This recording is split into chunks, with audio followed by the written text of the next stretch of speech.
choice. That's what we believe. We believe we're the chosen people. We don't believe Jews are the chosen people. We don't believe Jews are the ones going to the promised land. We don't think Jews are a part of God. No, Jews are nothing but another part of that same race of devils that come out of Europe. Black people are standing up. Black people are rising up, and they're starting fight. We were slaves in Egypt. We belong to the Father, ain't no pledge of allegiance. We both to celebrate that killing that he didn't need you. We both to keep the holy days, don't be like the heathen. Said that for a Hurry. Do you just not like the police or what? Look, sir, I don't have time for this. I don't have an attitude. Do you want to tell me what you need? So you're a security guard, but you have an attitude towards the police? You better lose your attitude, okay? Okay. I don't even Go ahead and step out of the cart. Help! Help! If qualified immunity requires that level of granularity and particularity, I think the court knows I don't have a case. Welcome back to the Lackluster Channel. In January, a security guard named Andy was driving on his way to work. Scottsdale police officer Daniel Kohler and Nicholas McKelly alleges that they witnessed Andy make a U-turn and initiated a traffic stop, in which Officer Kohler immediately began escalating the encounter. What's up, man? What's up? Where you headed? Where am I headed? Yeah. I live in Tempe. You live in Tempe? Yeah, Cool, I got man. a job over here at on Scottsdale and Camelback. No, it's not where I'm going. I'm going home. Okay. I gotta get changed since I got another job in Phoenix. Okay. Did I break a law? You live in Tempe? I live in Tempe. Okay. What's with the attitude, man? I'm in a hurry, and I don't know what I don't break. I'm a very, very cautious, good driver. Okay. I saw you when I made my U-turn. Right. I know I didn't break any laws, so I'm curious of why You know that you didn't break any laws? So are you saying that I'm violating your rights right now? I haven't had a traffic ticket in a very long time. I'm Okay. a very good driver. Okay. So what's up? Do you just not like the police or what? Look, sir, I don't have time for this. I have to go home. I have to get changed. I have a shift that starts at 8 o'clock. Well, that's going to take you longer if you keep the attitude. Well, I don't have an attitude. Do you want to tell me what you need? Yeah, I need your license, registration, proof of insurance. I also need to know if there's any guns or knives in the I car. don't have any guns. I'm in the arm for this. I have to go home. I have to get changed. I have a shift that starts at 8 o'clock. Well, that's going to take you longer if you keep the attitude. Well, I don't have an attitude. Do you want to tell me what you need? Yeah, I need your license, registration, proof of insurance. I also need to know if there's any guns or knives in the I car. don't have any guns. I'm an armed guard, but I don't have my gun with me. Okay. I'm a security guard. There's some condominiums right behind there. It's called Is that where you do security? yeah. So Okay. I had a key fob.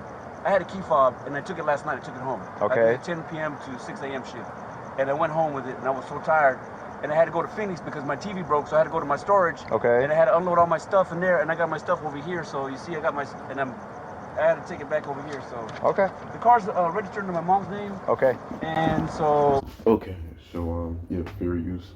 I want to know when did he have? Does he sound like he has an attitude? I just want to know. Do we sound like he had an attitude? Does this man sound like he's maybe irritated? But even then, when does having an attitude mean that it's a reasonable suspicion that you're doing something nefarious or, illicit, But my thing is, what's the PC? That's what I want to know. Is it the U-turn? Because, okay, all right, cool, you can't make U-turns. But the officer never articulated any reason for the stop. But I guess, as you'll see later, they really don't care about any of that. So you're a security guard, but you have an attitude towards the police, but you have this almost the same job as we do. You better lose your attitude, okay? Okay. I don't even. Go ahead and step out of the cart. You don't have a right to open. Go ahead and step out of the car. This is private property. Go ahead and step out. Do not touch me.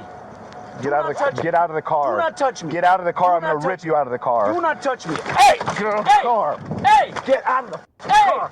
Get out of the car right I now. haven't done anything. Get out. Are you serious? You told me that you're a guard. I haven't done You anything. motherfucker. Get out of the car right now. I'm gonna hurt you if you don't get out of the car right now. What the fuck are you doing? Get out of the car. Get out of the car. Get out of the car right now. You're hitting me.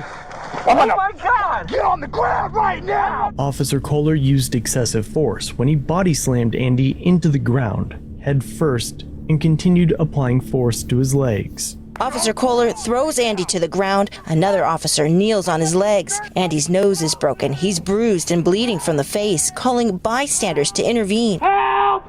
Help me! I wanted to make sure that I wasn't going to get totally beat, so I put my hands in front of my face and tried to cover. The level of force used is completely outrageous. To see him lifted up, body slammed while he's holding his insurance card,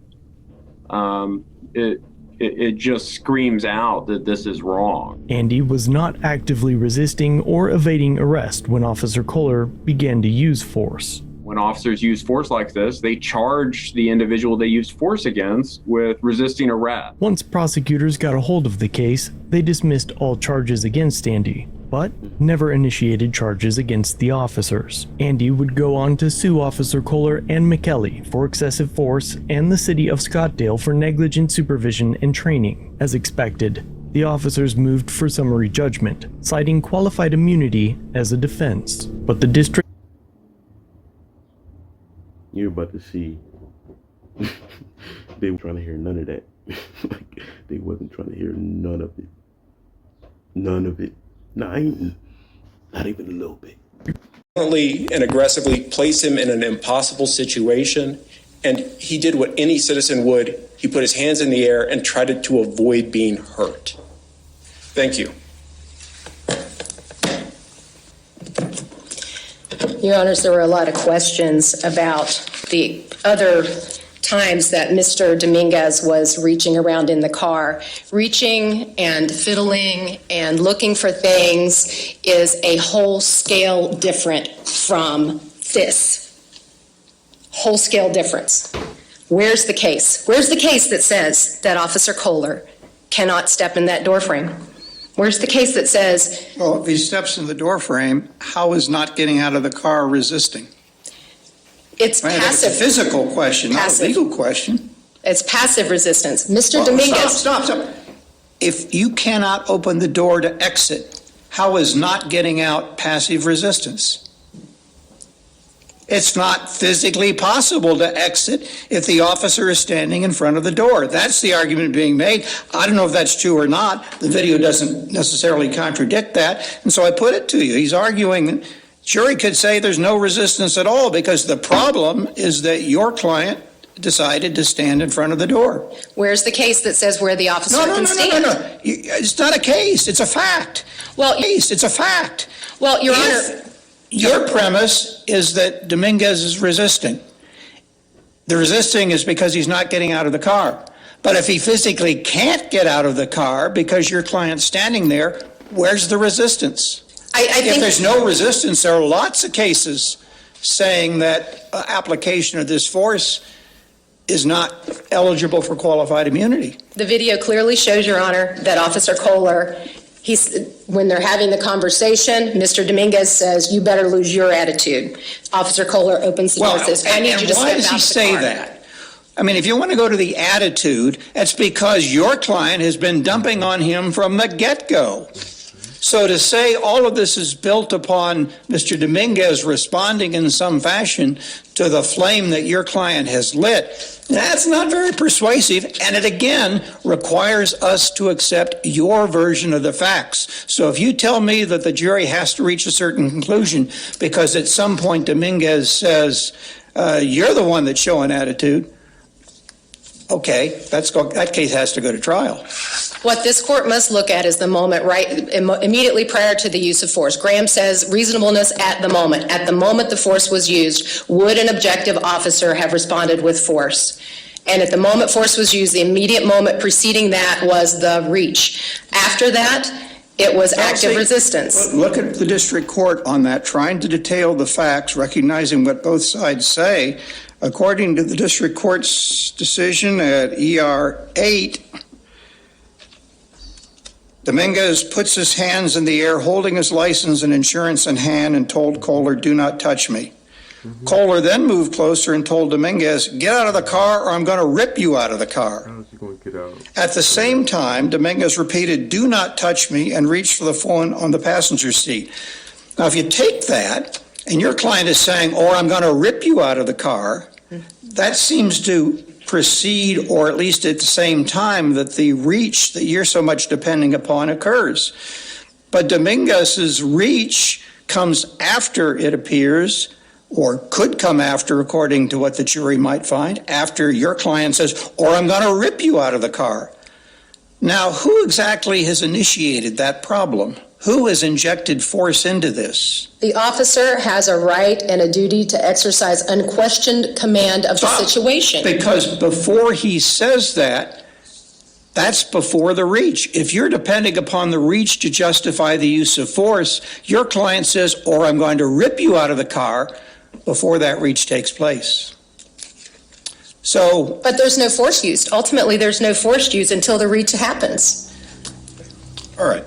Thank you, Counselor. The appellate court ruled that the officers violated Andy's Fourth Amendment rights, stating that an officer's use of force is constitutional only if the government interests at stake justify the nature and quality of the intrusion on the individual's Fourth Amendment interests, and that the government interests here did not justify the amount of force the officers used. The claims against the city were dismissed based on jurisdiction, but with the officers' qualified immunity revoked, the case was sent back to the lower courts to go to trial. However, instead of fighting the case any further, the city of Scottsdale settled the matter by paying Andy $150,000, essentially covering for the officers' crimes through indemnification, which is where a governing body can volunteer its constituents pay for a settlement rather than allowing the officers to pay. The Scottsdale City Council decided that for the officers' crimes through indemnification. The city of Scottsdale settled the matter by paying Andy $150,000, essentially covering for the officers' crimes through indemnification, which is where a governing body can volunteer its constituents pay for a settlement rather than allowing the officers to pay. The Scottsdale City Council decided that the taxpayer should be further burdened by the officers' crimes, and proposed that the settlement may be included in the city's property tax rate. So basically, the officers received a slap on the wrist. They suspended my arm card and I lost my job. I hope you have your video camera on. It is. Andy thinks Officer Kohler also needs a job change. That man should not be a police officer on the streets of Scottsdale or anywhere. But Officer Kohler is still on the Scottsdale City payroll. While he was counseled about his unprofessional language and tone, the police department found both officers' use of force was reasonable based on the totality of the circumstances. Let me know what you think of this interaction. And if you like This is what they do. For one, officers have an insurance bond so that they can do these things, and then if the city faces liability, then the city won't be held responsible or accountable for really anything. So that's why back in the day, people used to tell people, if a cop did something to you, you better file a complaint. Because the complaint is what starts the process in turning things around. Like, if somebody has violated your rights, you don't just say, oh, I'm going to just let it go. You have to pursue it. But most people don't pursue it. So you got cops out here doing this type of behavior and thinking that this is okay. But then you also need to look and pursue everything. I'm not giving you legal advice. No legal advice. This is not legal advice. But what I am going to tell you is, for educational purposes only, always get a lawyer, get legal representation, and always educate yourself about the law and what the cops can and cannot do. Because we all have a right to be educated on the law. If you're not educated on the law, then they're going to take advantage of you. And how many videos have you seen of this very exact thing happening? And you always hear, oh, well, he shouldn't have resisted. Well, in that situation, how can you get out the car without also touching the officer? And then the officer say you resisted. That's what they mean when they say you resisted arrest. You touched them, or you lunged at them, or you came towards them and you made some figurative movement or something like that. So always be careful. You know, they out here, they're making this is a police state, That's where we going with this. That's where we at. Basically, the cops are being federalized, and there's nothing we can do about it.